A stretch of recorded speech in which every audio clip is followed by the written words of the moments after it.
Major League Baseball is officially incorporating Negro League statistics into the MLB record books. Yeah, that means Josh Gibson is MLB's new career batting leader, passing Ty Cobb. Gibson is also now the career leader in slugging percentage and OPS, moving ahead of Babe Ruth. He's just the second Negro League player ever inducted into the Baseball Hall of Fame.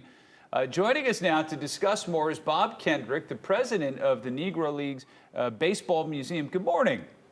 Good morning, guys. How are you? Doing well. So for a lot of casual sports fans and people watching, they may not know this was kind of in the making for a few years now. But to those people who might be wondering, how did this come to be and why now?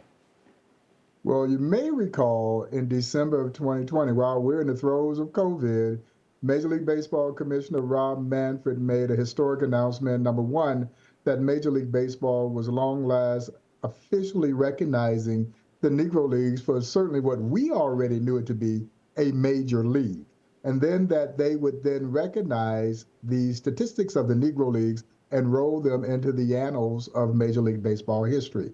So that was a substantial announcement, particularly for the historical validation of what the Negro Leagues represented on the field. Of course, you cannot relegate the Negro Leagues to just statistics, but that was major validation. And then that has led us to today's big announcement.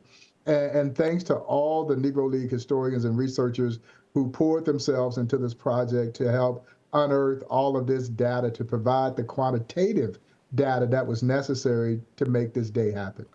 Bob, I was curious about that data and the research involved in this because you're talking about some of the games that happened in the late 20s, early 30s. What was that research like and how long did it take? And I'm sure it's probably ongoing. And many of these folks have been working on this project well before Major League Baseball, or been projects very much like this, well before Major League Baseball formally put the group together. This was painstaking in many ways. They were able to unearth what many thought could not be unearthed because so much of this information had conceivably been lost to time.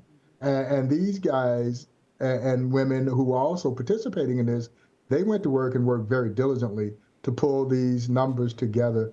And this would not have happened without their tireless effort. Yeah, but very Bob, what are some other names that even maybe modest baseball fans may not be familiar with who we're going to see on these statistical records now? Well, you're going to see a number of guys. Some of them are names that maybe they've heard of because they're Hall of Famers, but they've kind of been ignored.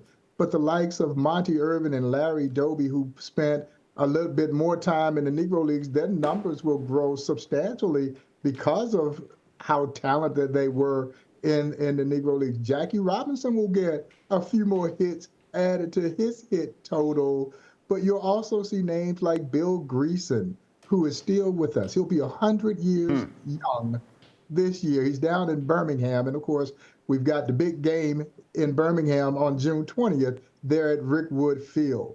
And Willie Mays picks up, well, Willie won't pick up a few more hits. Well, yeah, he will. He'll pick up a few more hits because he was there in 1948 in Birmingham. So these are mainstream names that people may not necessarily always associate, however, with the Negro Leagues. All right, Bob, thank you so much.